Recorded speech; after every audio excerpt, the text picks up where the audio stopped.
Alhamdulillah Rabbil Alameen. Wassalatu wassalam ala Rasulihil Kareem. A'udhu billahi minash shaitani rajeem.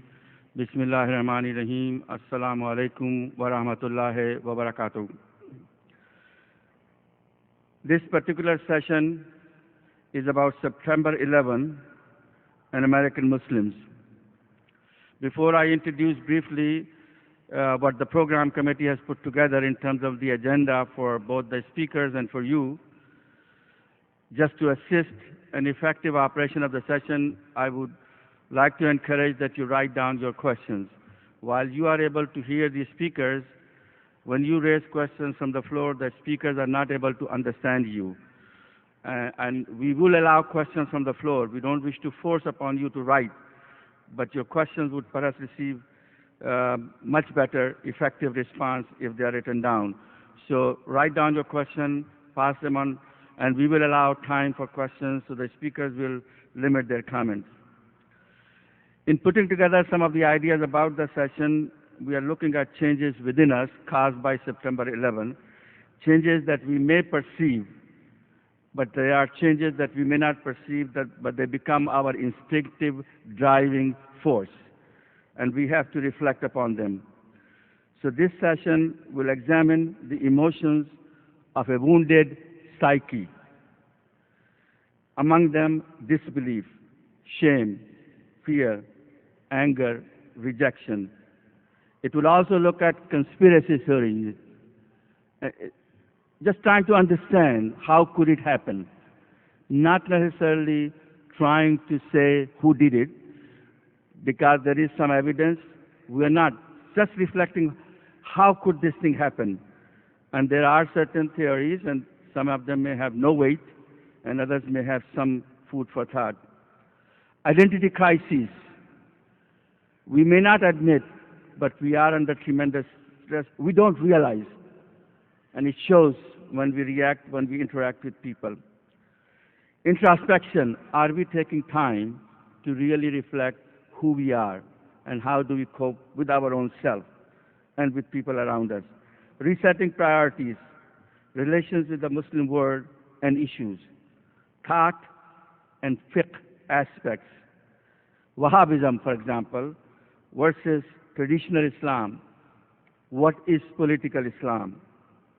Women in Islam and youth perspectives. So those are some of the ideas that the program committee put together for attention by the speakers as well as for your attention. There are 4 speakers. I just was informed Dr. Hamza Yusuf is having late breakfast, so he will be on the way and he will join us. All the other 3 speakers are here. Among these 4 speakers, one speaker has not been introduced in the main session, so I will introduce him alone. And the other 3 speakers, they require perhaps no introduction because they have already been introduced, and of course, you know them from earlier presentations. Our first speaker this morning would be Dr. Farooq Ahmed Khan. He is Professor of Medicine and Master of American College of Physicians, spokesman, He's a spokesman of Islamic Center of Long Island. He is author of a book called Story of a Mosque in America, published by Cedar Graphics. He is the first Muslim regent of the American College of Physicians. So with that brief introduction, I would not introduce each speaker as they come. We'll just follow the sequence. And the first speaker, I invite now Dr. Farooq Ahmed Khan.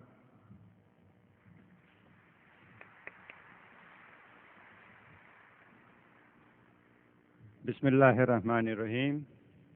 Assalamu alaikum. In November 2001, I received an invitation from SAMHSA, a federal agency in Washington, to come down to Washington to discuss the impact of 9/11. There were about 16 of us, Muslims, Arabs, both Christians and Muslims. What we found at the end of the day's deliberation is that the impact of 9/11 was highly variable from community to community. The results of this deliberation were published in the Samsha newsletter, which goes to 70,000 federal employees of United States. It was clear that the communities which had interacted with their neighbors,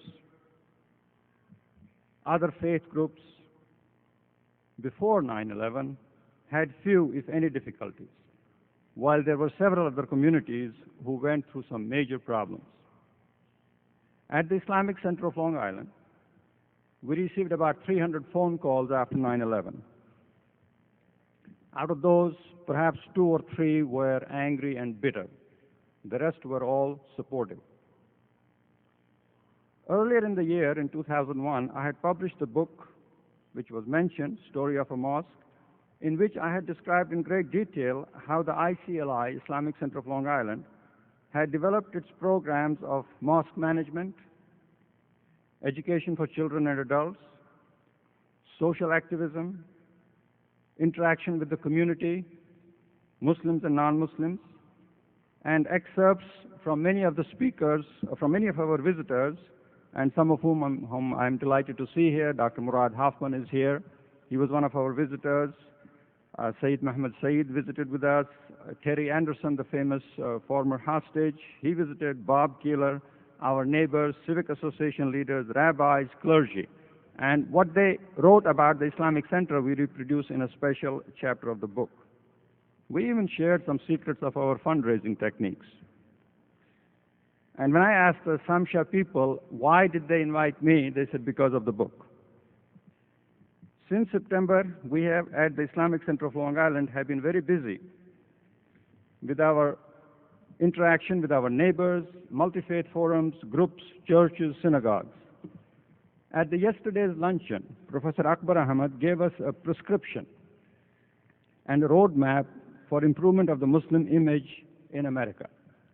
He focused on 3 things: media,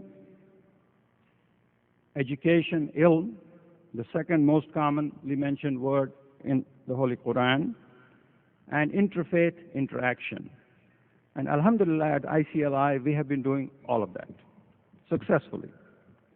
At another presentation, a speaker stressed the importance of building community-based affiliations, getting involved with issues which affect the community, not just the Muslims, but the whole community. Alhamdulillah, we have received many awards for doing that. If I was giving this in a medical profession at the American College of Physicians, I would say this is a case study. Here's an interesting case which has a lot of lessons. And many of these lessons can be duplicated and replicated, and that's perhaps why I'm here. At the Islamic Center of Long Island, we have developed successful programs in media relations. We have encouraged the visit of scholars. We have developed a very solid interfaith activities, and we have improved our neighborhood. Be it, we have the best lawn in the community, the educational system of the public schools where the mosque is located, we have taken an active role in that. We are involved in the environmental cleanup of Westbury. We are involved with the brownfield projects. The list is a long one. In other words, we are part of the community. We are out there. The detailed methodology of how to do these activities, what works, what doesn't work, is outlined in detail in my book, few copies of which are available as you leave, thanks to the efforts of my wife Arfa, my daughter Shireen, and my niece Sarah, who lugged them here and brought them over this morning. We have devoted a separate chapter to our discussion with the Jewish community.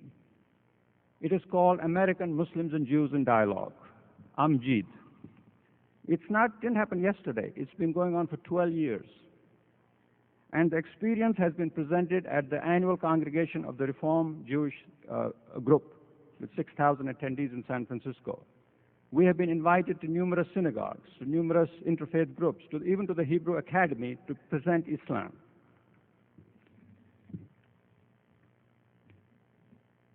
So in nuts and bolts, what works, what doesn't work? And here's my thoughts about it. The mosque needs to be open to all. We make no differentiation in the school of thought you come from, whether you're a Sunni, a Shia, whatever. You're welcome. The management of the mosque must include women and men. And youth must have a voice on the board, on the policy-making issues. We have to make a mindset change. We have to have a mindset where we are willing to have non-Muslims welcome in the mosque. And this is up here. Once that happens, things start flowing. News media, we have been extremely successful in New York. What we have done, and my prescription would be, wherever you are, just develop a good relationship with one news reporter. The 3,000 mosques in North America, if each one had good liaison with one reporter, whether it's a little paper or a big paper, you would have 3,000 spokespersons for Muslims who know how to write, who know how to present, who know the trick of the trade. Invite them to all the functions, whether it's an Aqiqah, Bismillah function, Nikah ceremony, Walima, even funerals. One of our largest attendance was after Egyptair crashed. What do the Muslims do when such a tragedy occurs? So use every event in your community to bring in the media amongst us. Just last week, 2 weeks ago, we got a call from the Muslim delegation which was visiting the United States. With one phone call, we were able to arrange a 3-hour meeting with the entire editorial board of Newsday for this group which was coming from the Middle East. So when you have connections, you have developed a flavor of how this works, things flow. Interfaith. Initiate a well-programmed interfaith discussion, not just going to a church and giving a presentation of how great Islam is, but solid. Agree on differences, how to handle them, and what works, what doesn't work.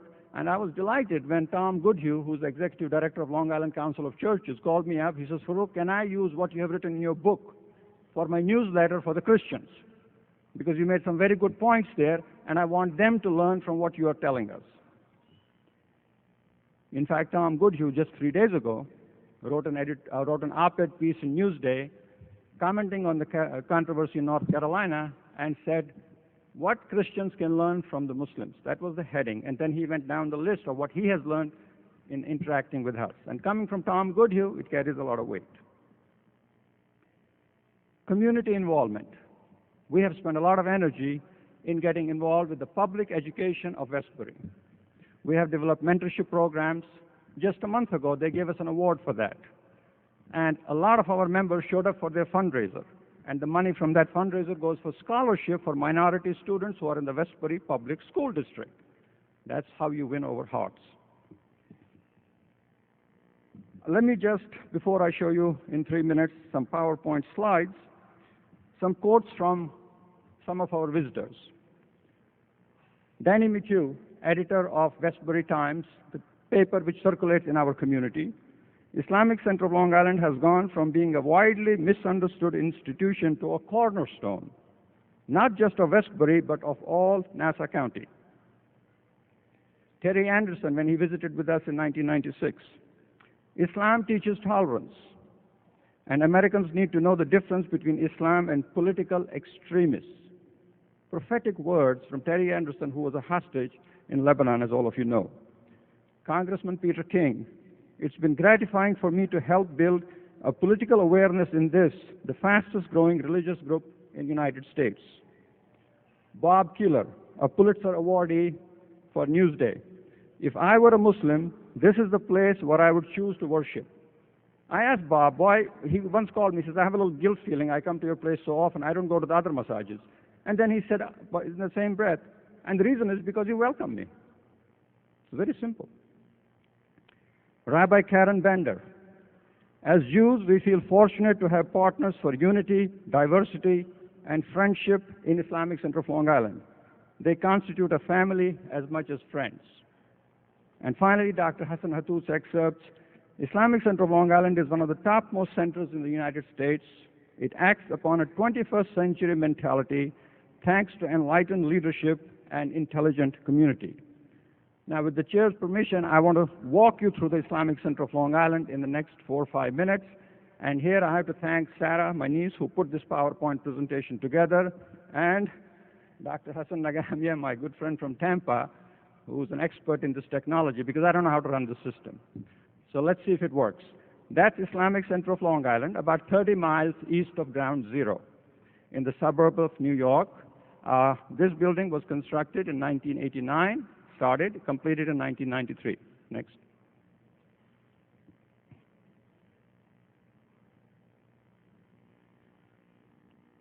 That's a front view. You can see the board there in green, right on Brush Hollow Road, the main road of the community with heavy traffic. Next. A profile of some guests who come to the Islamic Center. Some of these faces you'll recognize, Aziz Al-Hibri, and different backgrounds, different ethnicities. Next. Social events, a wedding being celebrated. This is a couple from Nigeria. Next. A gathering celebrating the contributions of late Malik Shahbaz. And the entire Westbury community showed up to celebrate this event with us, of his contributions. Women in Islam. There's a picture, of course. They're smiling. That was a hard picture to get. Smiling women, different backgrounds, different ethnicities, all there, all representing the fundamentals. Next. Scholars, Dr. Murad Hoffman, and I'm delighted he's sitting in the audience here, signing his book. Next. Michael Wolff addressing the students. Next. Michael Wolff engaging the youth in a lively discussion. It's an uplifting experience for our youth to see these people come through, spend a morning with them or a day with them, and then leave behind solid information. Next. Dr. Hassan Hathout on a visit. That's what I refer to. Brother Habib Ahmed and his group take great care of the lawn, and we are delighted that almost every year we win the Lawn of the Month award. And when you walk in, it's green, it's pleasant, the flowers are blooming, you get a good feeling. Next. The Westbury School Board visiting the mosque and discussing the issues in the public school with us. Next. Gil Noble in the middle, a famous television producer, at the Malcolm Shahbaz event. Bosnia, a memorial outside the Holocaust Museum not far from here, where we brought the entire interfaith group to have a commemoration for the massacres in Bosnia. Next. Bosnian kids who we sponsored. Next. Roy Gutman being honored for his contribution in breaking the Serbian camps, which led to the United Nations going in there. We recognize him with an award. That's Roy Gutman and his family, a Newsday reporter. Next. Editor of Newsday spent a whole morning with us. Next. Bob Keeler telling us what happens in the news. How does news get published? Next. Our visit to the Newsday editorial board, telling them, we don't like this, your terminology is wrong, change this, change this. Next. Congressman Peter King enjoying himself. George Pataki, when he started running for his campaign in '94, he officially campaigned in Long Island, starting from that mosque on that day. Carl McCall, currently running for governor, on a visit to the mosque. Next. Dr. Aga Saeed at the mosque and beginning of the AMA activities in New York. Next. Our visit to the White House, Warisdin Muhammad in the middle, Imam, and Sayyid Muhammad Saeed and two other folks as part of a multi-faith group. Carl McCall with the Westbury School District Superintendent and the chair of the board. We're coming to an end here. This is an interesting slide. These are young physicians from North Shore University Hospital who come to the mosque to witness Friday prayers, and then we spend an hour or two with them, impressing on them the special needs of the Muslim patients. This was written up as a special report in Newsday and on television. Next. Muslim women artists exhibiting their art. Calligraphy being depicted at the mosque. Interfaith discussion on end-of-life issues. Christian, Jewish, Islamic perspective on end-of-life issues at the mosque. Cardinal Arinzi on a visit to New York. If there's going to be a black pope, that's the next black pope, if there's going to be one. From Rome, he wanted to meet with us. We met with him and discussed things with him. Next. I can't even see from here. Let's move on next. Rabbis visiting from the Satmar congregation and giving us their views about Israel, and most people don't know what their views are. Next slide, I think, is the final one. Bishop at the mosque, and the final slide is let's move to the next. I just want to finish up. These are clergy coming to the mosque. Here are my 5 recommendations. Media, adaptive reporter, interfaith, public schools, civic associations get involved. And finally, next Sunday, and here's the report from Newsday, where they spent a whole thing on our activities. And next Sunday, this is very important. We are devoting 3 hours to 9/11 in New York, how it impacted us, and what we are doing about it. At the end of the session, there will be some books available, if those of you are interested in learning about what we are doing and what works and what doesn't work. Assalamu alaikum. Takbir, takbir, takbir. Those of you who may have your cell phones with you, we will appreciate it if you keep them turned off. Also, for your information, all the tapes of all the sessions that are being recorded are available to you at the end of Hall A. And you can, I would like to welcome now Dr. Hamza Yusuf, who has joined us. Our next speaker is Dr. Ingrid Madsen.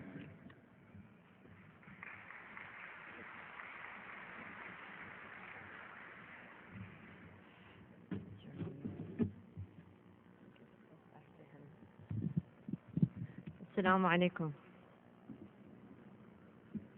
أعوذ بالله من الشيطان الرجيم. بسم الله الرحمن الرحيم. الحمد لله الذي وجدني يتيما فآوى ووجدني ضالا فهدى ووجدني عائلا فأغنى. All praise be to Allah, who found me an orphan and gave me shelter, and who found me misguided and wandering and guided me, and who found me impoverished and enriched me. وصلى الله على سيدنا محمد وعلى آله وأصحابه أجمعين.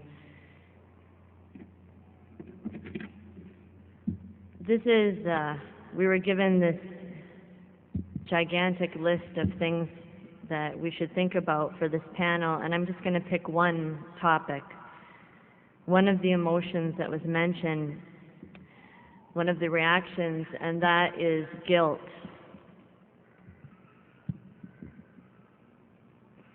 Because I don't know about the rest of you, but I experienced this feeling of guilt last year. And I'm trying to understand it, and I spent some time trying to understand why I felt this way. And it's very important to spend enough time understanding yourself.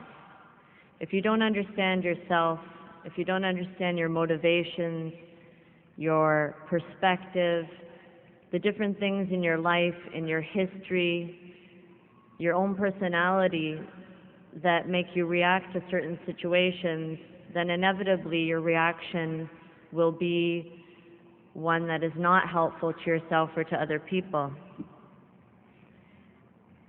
And after 9/11, when we saw the terrible violence, and I had this feeling, many feelings arise in me, fear and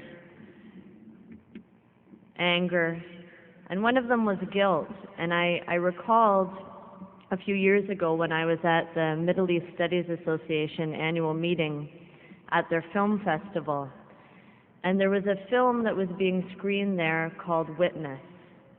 Now, Witness is a documentary that was made by Israeli filmmakers, peace activists, of the implementation of Rabin's policy in Israel during the first Intifada of breaking bones. If any of you remember it, his policy was, don't shoot to kill, but you can break their bones.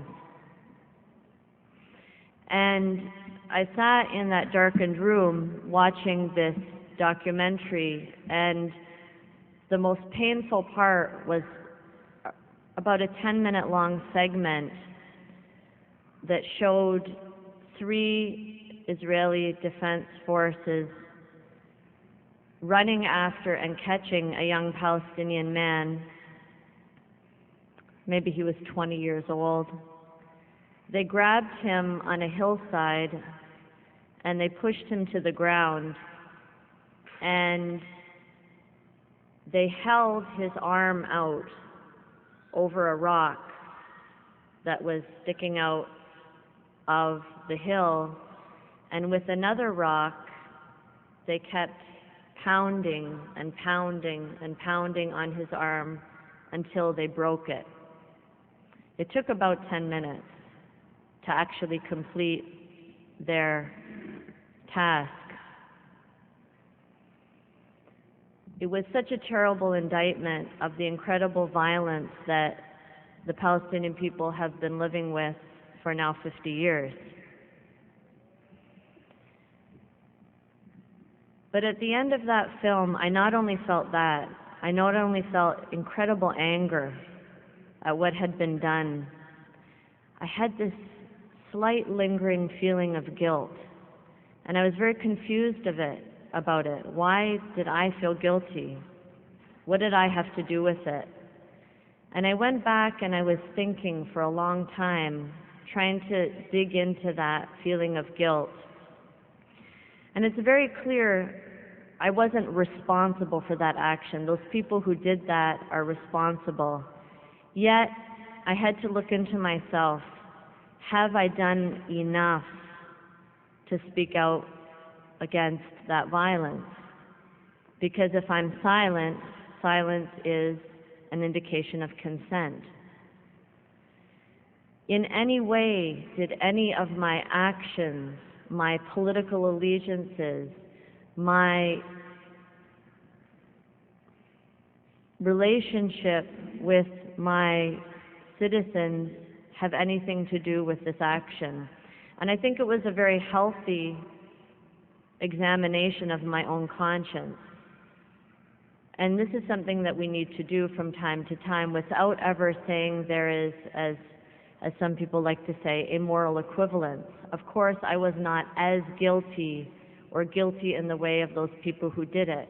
But I did have to examine myself and think, have I done everything that I can to stop that?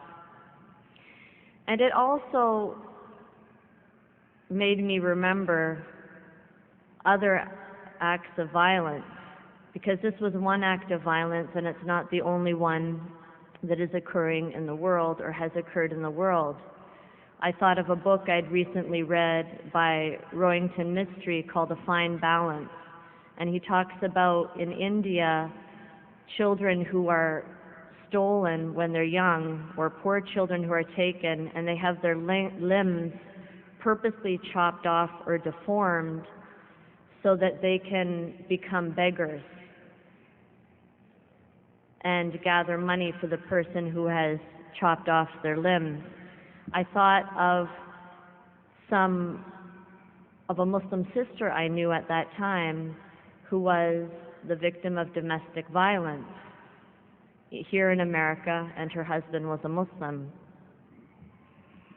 And I thought of the prisons in this country and how, especially the African Americans in this country, have to endure violence after violence after violence that is being supervised and controlled and condoned.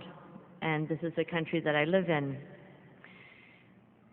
So any feeling that we may have had after seeing the terrible violence of September 11th, any feeling of guilt is something that you should grab onto, hold on to, examine, go deep in yourself, and try to understand where that comes from and what it implies for your life, without saying that we are responsible, because we are not responsible for the actions of other people. And don't let anyone, when they're asking you to explain why people did this or how they could do this, put you in a situation where you feel that you are somehow responsible for their actions. You aren't. They did what they did. Yet, this is a world that is racked by violence, and we have to figure out how to make it a more peaceful world. Whether it is between nations, among nations, in our prisons, in our societies, in our families. And that's why many people here have said that there's no justice without peace, but also there's no peace without justice, but also there really is no justice without peace. Because the person who isn't peaceful with their Creator will not even know what justice is. They will only know their desires and their reactions. And so I want you to think a little bit about that, about our role and our responsibility. You know, when Sayyidina Umar ibn al-Khattab radiallahu anhu was the Khalifa, it's well known that he would roam the streets of Medina at night looking for those people who were in need, that he would hide his identity and secretly go around and try to see where are those people who are suffering, who are hungry, who need help. And he would cry when he discovered someone who was suffering, an old woman in need, hungry, crying from her hunger and her need. And he felt as Khalifa that he was responsible for making sure that her need was met. In a very small way, I kind of felt like that last night as I was sitting there in my room around 2 in the morning looking out at all of our young people, mashallah, interacting, and I almost wanted that asaya from Sayyidina Umar to go down with some of you. I thought, you know, this is an ISNA event. I am the Vice President of ISNA.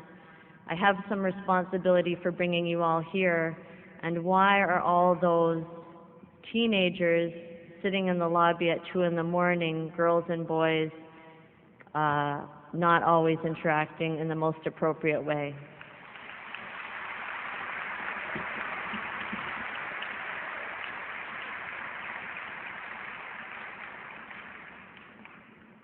But I had no authority. I have the responsibility perhaps, but I didn't have the authority to do much more than say a few words. So that's why I feel that here I had a responsibility to say something about it. But in any case, my main point is that back to the idea of all of our responsibility for acts of violence and the incredible violence that is tearing our world apart now. And just, we don't have much time, so I want to conclude and say that I was reading an article a few months ago where someone was talking about terrorism, and they were speaking about the roots of terrorism and how we have to eradicate the roots of terrorism, and how he had learned from his grandfather, who was a gardener, that if you really want to get rid of the weeds, you have to get the weed killer and put it all in the garden and kill all those weeds and get down to those roots, and that's the way you're going to eradicate those weeds. Well, I guess this writer hasn't heard about organic farming, because, you know, one of the things that we learned after all these biochemicals were invented is that if you go and you spread a garden or a farm or a field with all of these toxic chemicals to kill the weeds at the roots, you are also going to deform the plants, contaminate the good, healthy plants, and contaminate the soil for years to come, so that anything else that grows in it will also be contaminated with this terrible toxic poison. So our approach to stopping violence and conflict has to be one that preserves all of us. This is something that that we need to remember in our communities, and we need to remember in the United States of America, that we do not want to poison the soil of this country in a way that will totally change the nature of this country and make, for generations to come, deformed people because they're growing in this poisoned soil.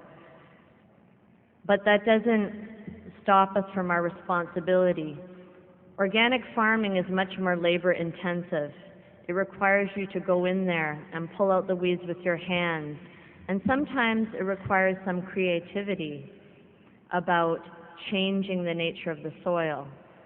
If you change the nature of the soil with the right compost and add some lime or some calcium, some potassium, that those weeds won't be able to grow there anymore, only the healthy plants.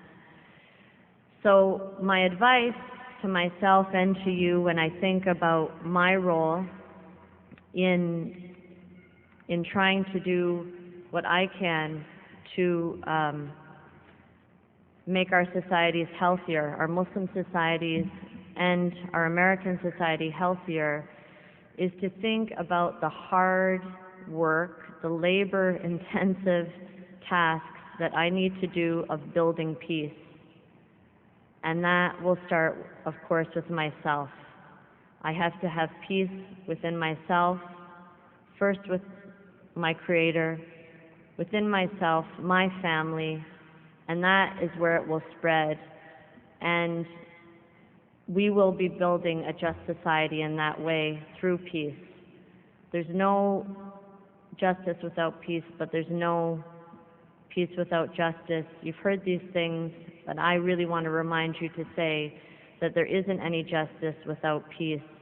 So look into yourselves, and I look into myself, and inshallah we can all do that hard work together, because it's no longer about just spraying a big harsh chemical on our garden. It's about all of us going in and working together and making a healthier environment. Thank you. Assalamu alaikum.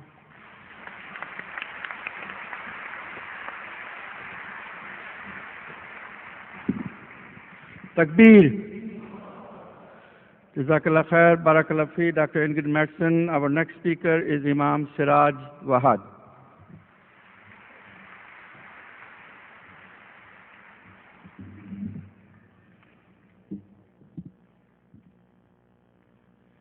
Assalamu alaikum. Bismillah ar-Rahman ar-Rahim. Alhamdulillah. أشهد أن لا إله إلا الله وحده لا شريك له وأشهد أن محمدا عبده ورسوله أما بعد.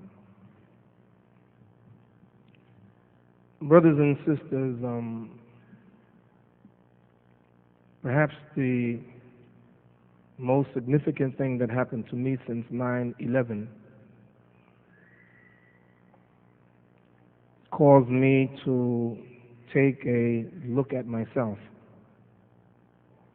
and my jama'ah and my ummah.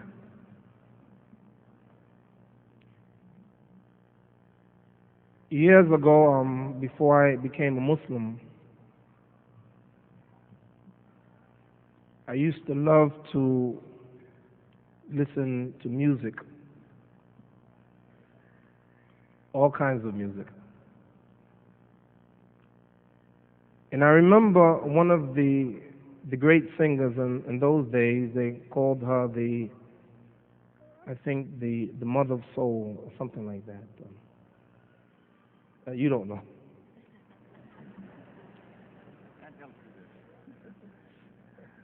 Aretha Franklin. And she used to sing a song that used to touch me, and I'm going to sing it for you now. Wait a minute. Why are you laughing?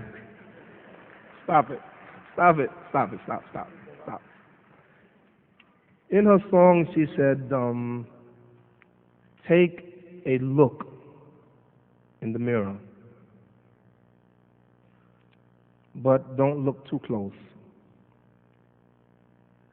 you might find the one that you hate the most. Take a look in the mirror. In the spirit of one of the companions of the Prophet ﷺ, a man named by the name of Hamdallah, when his good friend Abu Bakr said to him, Kayfa anta? Ya Hamdallah, he said, Nafaqa Hamdallah. How are you? He said, I've become a hypocrite. Now, he wasn't a hypocrite, but he made a careful evaluation of himself. And so I would like to leave this wonderful, great audience with two messages. Message number one,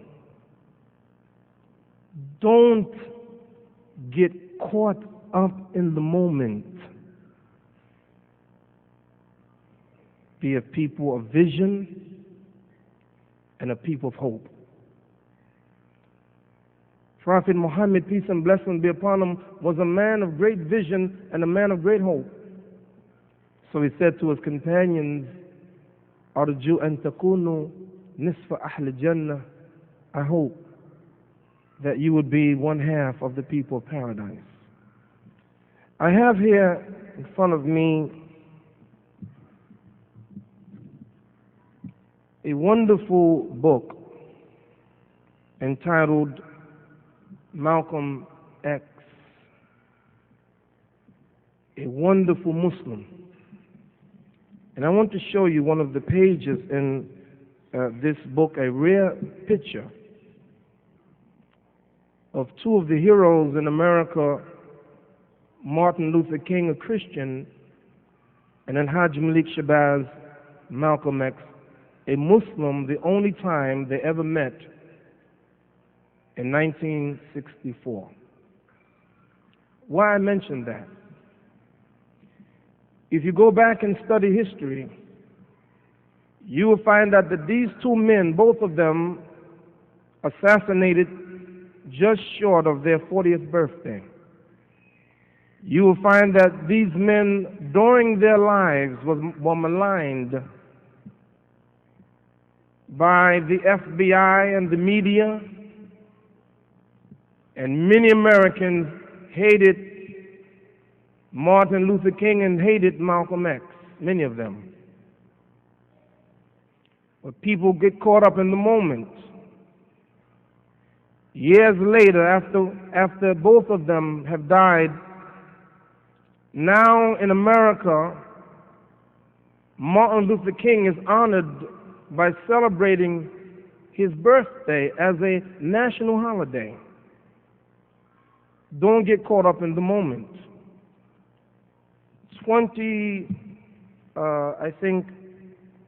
34 years after the death of Malcolm X, the United States government printed 100 million stamps with the image of Malcolm X to show that they honor him. Malcolm X University, Malcolm X Boulevard, things named after Malcolm X. It shows you that don't get caught up in that moment. I was telling Hamza this morning that, and we both share something similar, that since 9/11, both of us have been profiled. Virtually every airline that I go on, they check me over and over again. I remember I was going on U.S. Air recently, and I was about to go in, and I did like this. They said, "Why are you doing that?" I said, "Don't you want to check me?" They said, "No." I said, "You sure?"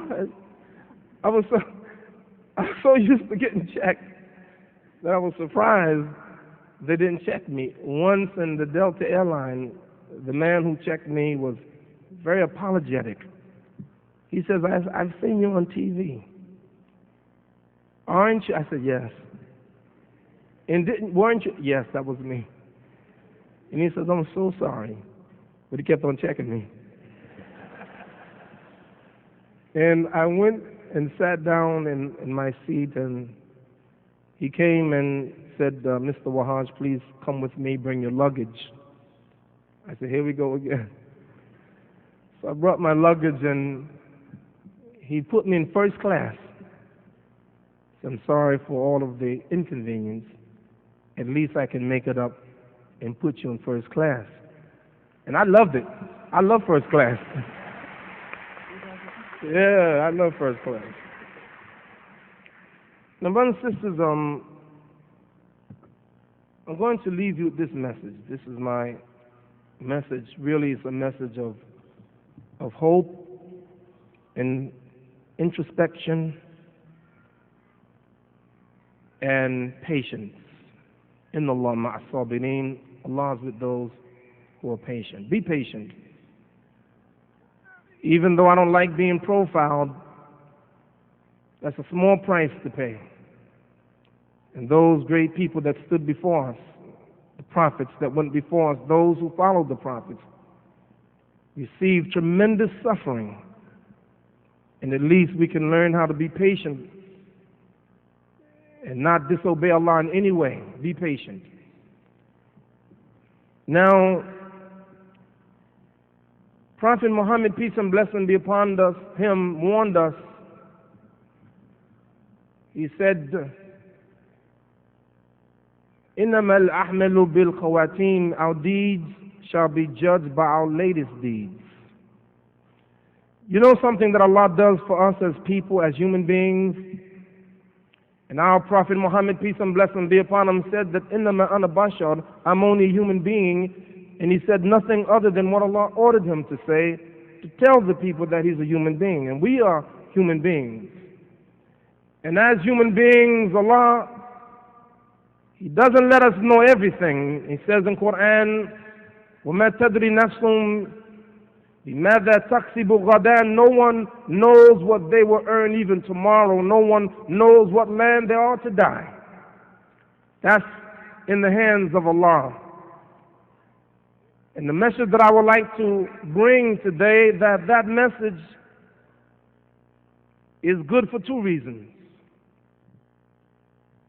On the one hand, the Prophet Muhammad, peace and blessing be upon him, he told us about even before we are born in the wombs of our mother, Allah writes, Sa'idun or Shaqiyun, whether the person is going to be happy in the paradise or suffering in the hellfire. Allah wrote that, and He didn't let us know.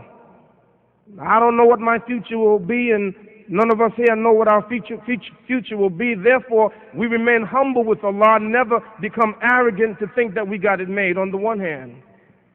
And on the other hand, there are a lot of people who may be Americans, they may be other than Americans, and today they look like evil people.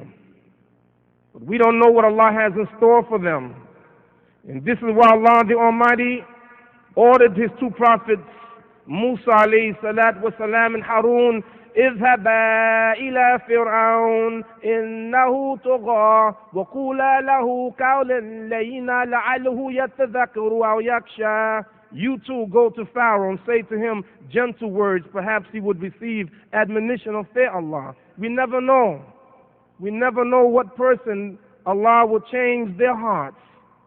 And so I say to you as I sit down, that we Muslims must take a look at ourselves, be people of hope, and be people of patience. And finally,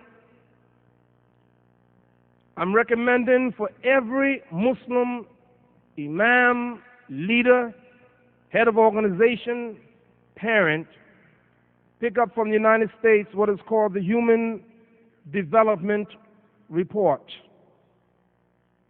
These give us the actual facts. Dr.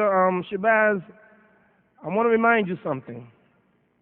Years ago, over 30 years ago, we were together in the Nation of Islam, and we were given what is called actual facts. The earth weighs 6 sectillion tons a unit, followed by 21 ciphers. Remember that.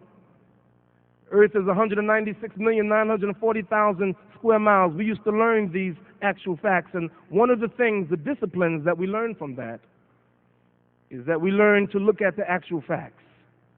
And I would like to close my presentation with sharing these actual facts with you. We want the Muslims in America to play a major role in the improvement of the lives of the people, but even first, improving our own lives in this country and around the world. I close with these figures. Life expectancy of Norway is 78.4 years. In the United States, it is 76.8 years. In Saudi Arabia, the life expectancy is 71.3 years. In Turkey, the life expectancy is 69.5 years. These are actual facts. Egypt, the life expectancy is 66.9 years. In India, the life expectancy is 62.9 years. In Kenya, it's 51.3 years. In Sudan, it's 55.6 years. In Rwanda, it is 39.9 years. Life expectancy. Infant mortality rate measures the number of babies born dead per 1,000 live births. In Norway is 4. Every 1,000 live births, 4 babies dead. Canada is 6, and United States is 7. Saudi Arabia is 20, and Turkey is 40. Egypt is 41, and India is 70, and Pakistan is 84. In Guinea, it's 115. In Mali, it's 143. Finally, the number of doctors per 100,000 citizens in Norway is 413 doctors. In the United States, it's 279 doctors. In Saudi Arabia, it's 166 doctors. In Turkey, 121. In India, 48 doctors per 100,000 citizens. In Pakistan, it's 57. In Sudan, it's 9. In Rwanda, it's less than 1. On the one hand, these figures look bad, but on the other hand, believe it or not, it's an improvement. But finally, we must make it better. In my last 30 seconds, my Muslims in America, while the life expectancy of the Americans is 76.7 years, the life expectancy for a black man in America is 67.8 years. Infant mortality rate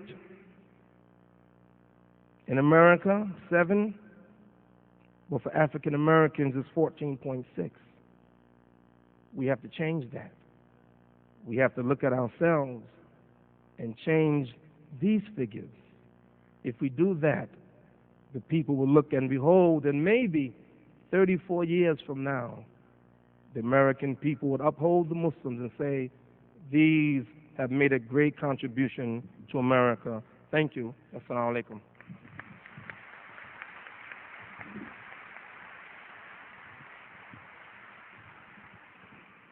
Takbir.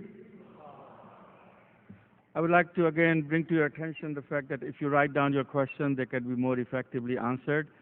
We will begin our question and answers part of this session right after our next speaker, who is Dr. Hamza Yusuf.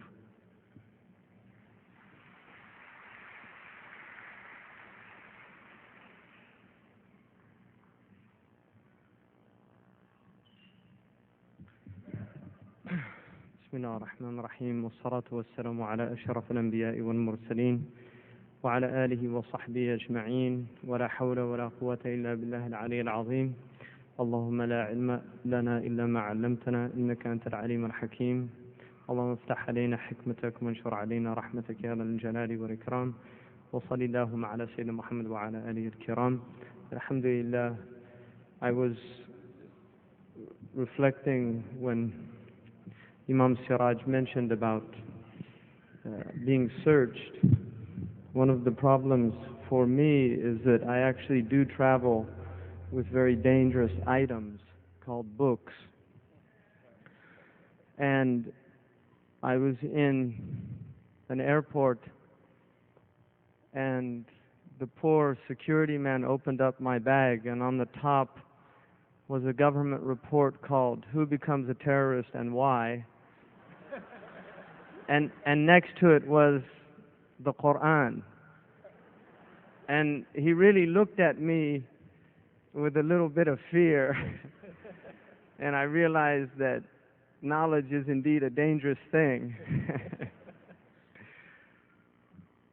I have been searched on almost every single flight that I've taken, and I actually fly a lot. And I don't know if it has something to do with the fact that you and I were mentioned as bad people by some people that really, I think, have probably had bad intentions. And but unfortunately, this is one of the tribulations of the time that we're in. And one of the things that I said at the Washington Memorial to a largely American audience of non-Muslims, I said that really what I fear is what we love about this country is our liberties. And that I fear that this can become an excuse to deprive us of those very liberties. And I personally would rather live with some vulnerability in a free society than live in a false sense of security in a society that is no longer free. And one of the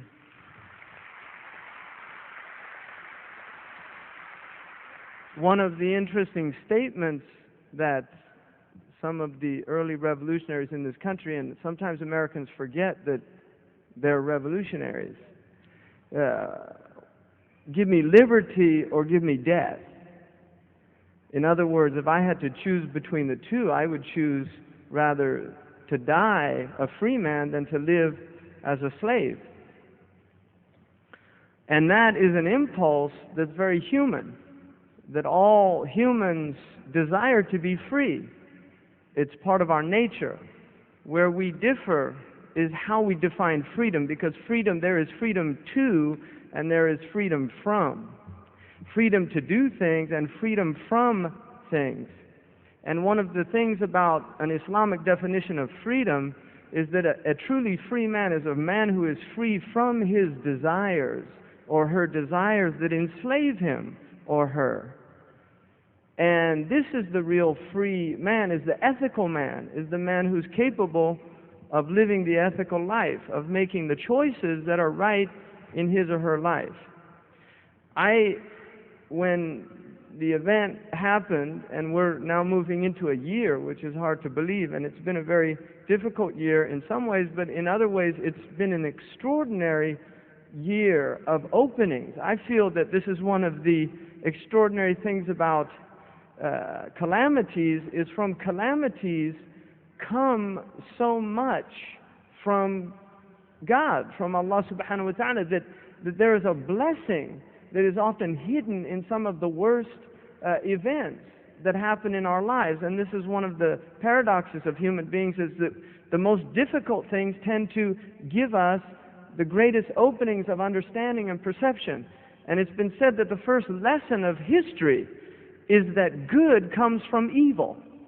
That if we actually look at history and have a historical perspective, we often see that in fact things that we thought were great evils at a certain time actually end up becoming extraordinary opportunities for people to understand, to grow. And this is the only way that those people who died in an unjust crimes, lives can have meaning.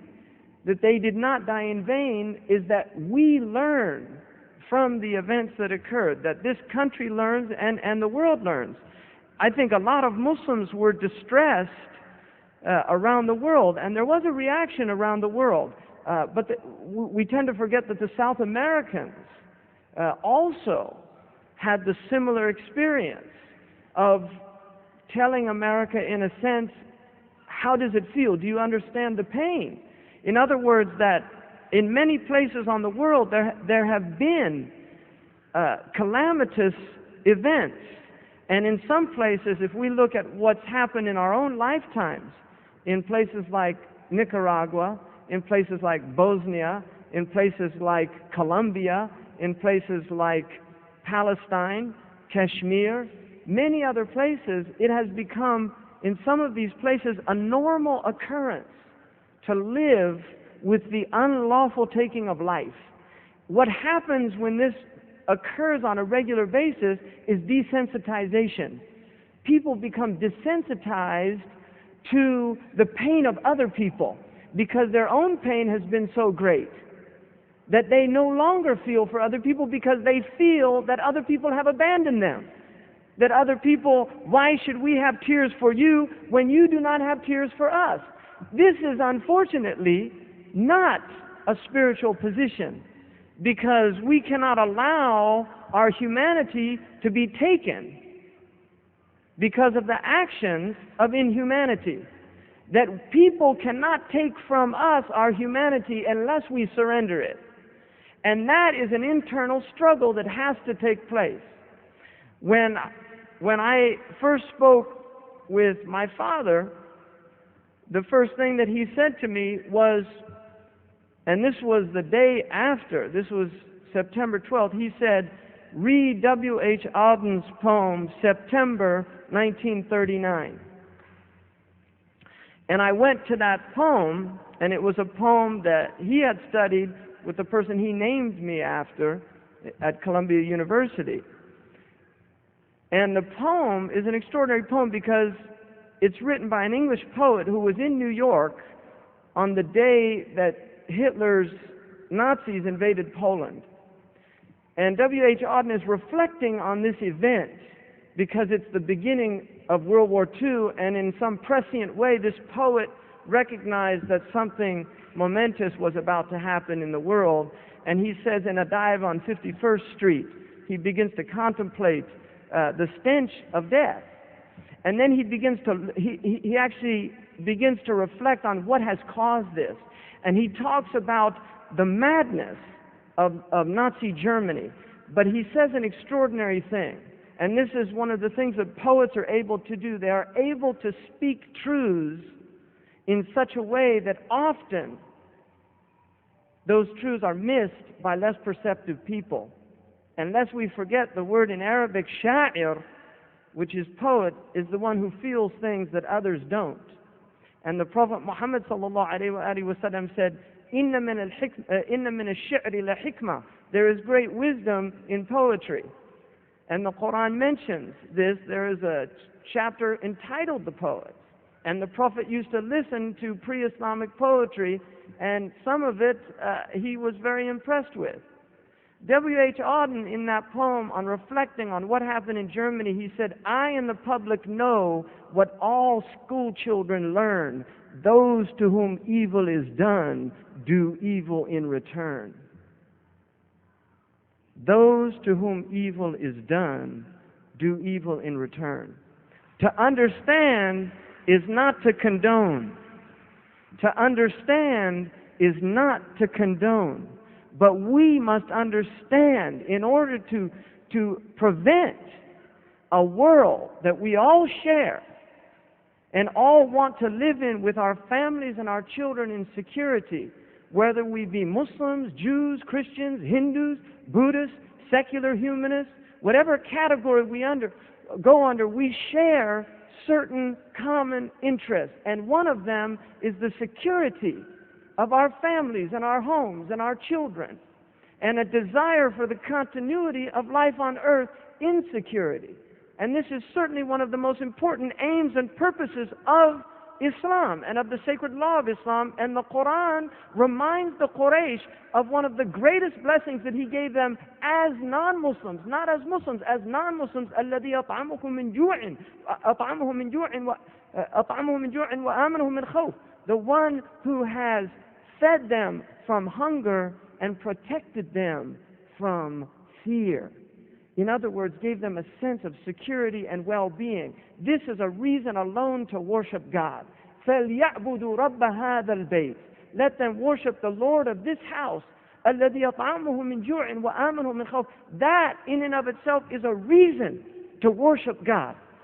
That He has given you a sense of security in your lives, and He has fed you from the pangs of hunger, and not just the material pangs of hunger, but the spiritual pangs of hunger, that He has provided us with guidance.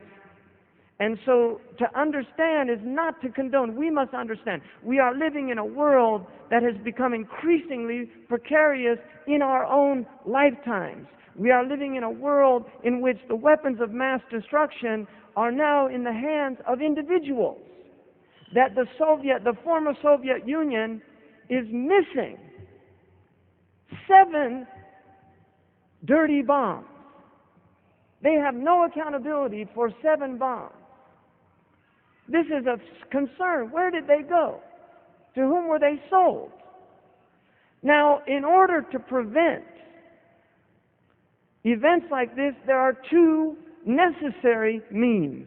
One is to address the real and present threat, and that is the responsibility of governments and nations around the world, whether they be Muslim or non-Muslim. But there is another deeper element that cannot be missed, and that is the fact that we have to address the issues that are creating the types of extremism in different places in the world. We have to address those issues. The idea of the middle class. We pride ourselves as a people that have a large middle class. We should be reminded that we represent 5% of the Earth's population, and that 5 billion people on this planet are living in subhuman conditions. 5 billion people on this planet. There are hundreds of millions of people that do not have potable water in an age in which we have satellites roaming the heavens, speaking on cellular phones across extraordinary distances. We have people that are dying from the water that they're drinking. These type of conditions must be addressed. And if they're not addressed, we are going to test the patience of an incredibly patient humanity. And I would stand here as a witness and remind the American people that I believe that it is Islam that has prevented the Muslim world from blowing up into a rage. It is not the opposite. That I believe that it is Islam, that have given the Egyptians, who live in extraordinarily difficult conditions in the city of Cairo, 20 million human beings, living in conditions that if you had similar conditions in Europe and America, I would be willing to wager, if it was halal, I would be willing to wager that people would begin to kill each other, that they would begin to tear each other apart. And when I went to Cairo last year, I testified to the unity of God when I saw that city. I felt that that city was a sign of God, because these people were living in conditions of incredible difficulty, with overcrowding, with unemployment at extraordinary rates. And yet, despite that, basita, ma'laysh, zay al-sihha, salli ala nabi. I mean, what is that? Where did that come from? That came from an acceptance that I still believe is deeply rooted in the core of the Muslim people, and that is that this is God's world. And this world is dystopic by nature, that God made human civilization to have its inherent flaws so that we wouldn't feel too comfortable here, because we have to leave at a certain point.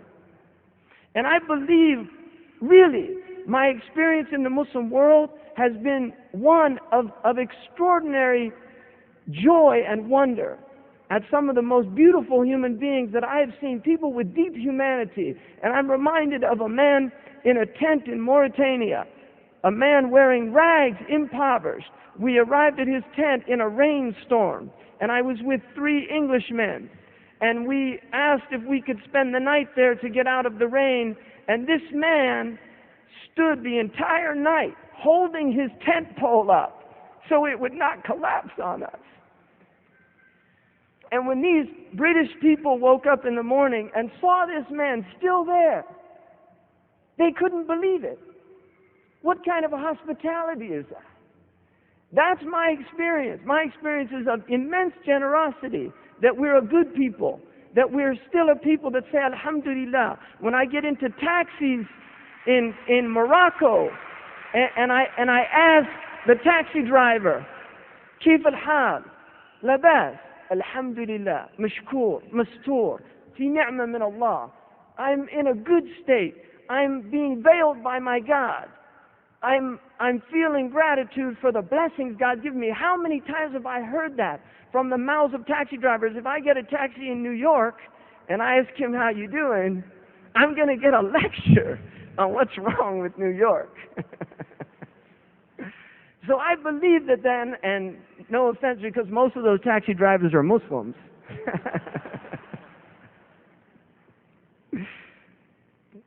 So I believe really that the Muslims, that we are a good people, that we're rooted in a sense of goodness, and that we have much to offer this world. And if I learned anything, and I did learn many things, and I ask Allah to teach me more things, if I learned anything from 9/11, I learned one, that I was actually overwhelmed by the constraint and the patience of the American people.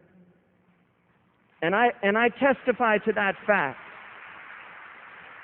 There was an outreach to our community that our mosques know that I am not lying.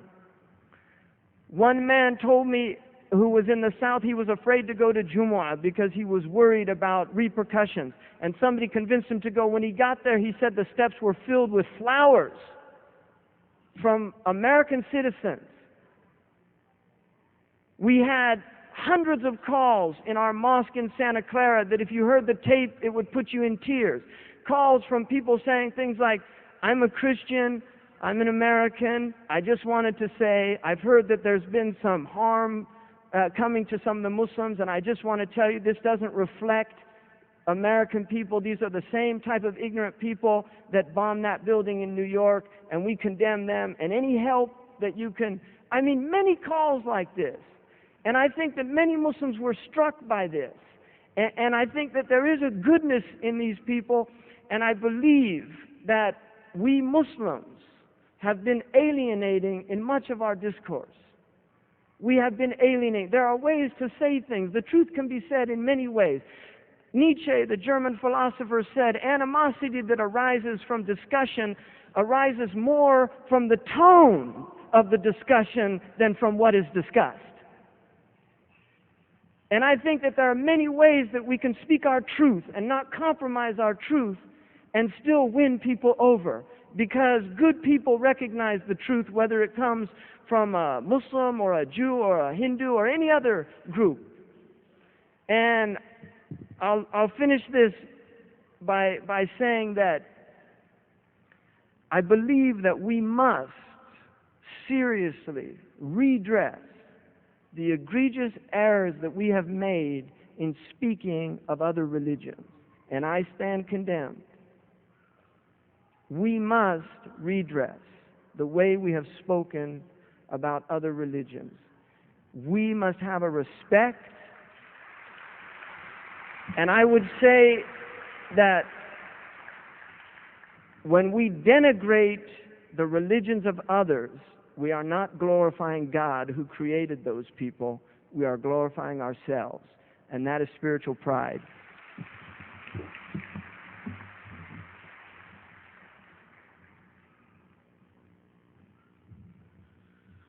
Takbir. Jazakallah khair, Barakallah fi, Dr. Hamza Yusuf. We already have some questions with us. One question was directed to Dr. Hamza Yusuf from the previous session, I believe, and we'll collect the questions as they come along. And I would perhaps begin. One question was regarding Wahhabism, and that is directed to several speakers. So maybe Dr. Hamza Yusuf, you'd like to... may I request you to please kindly keep seated. We will have this session brought to conclusion very soon. So kindly be patient and remain seated.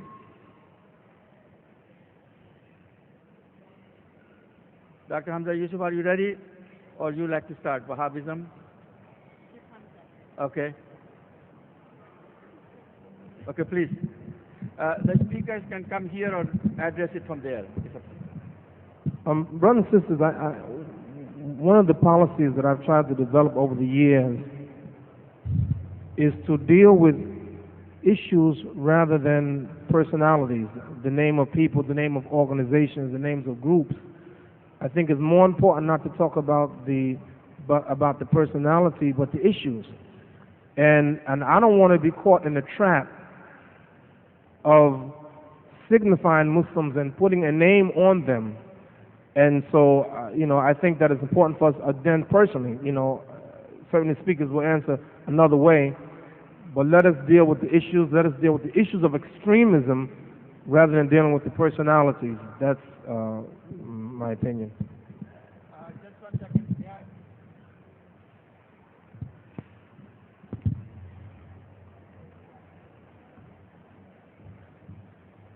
May I ask you not to please remain seated and also try to stay quiet so that you can hear the questions that are being answered. Our first speaker, Dr. Farooq Malik, has his book outside available, and if you'd like to purchase it as you go out, you can purchase it. Dr. Hamza Yusuf, there are several questions directed to you. You can answer from here.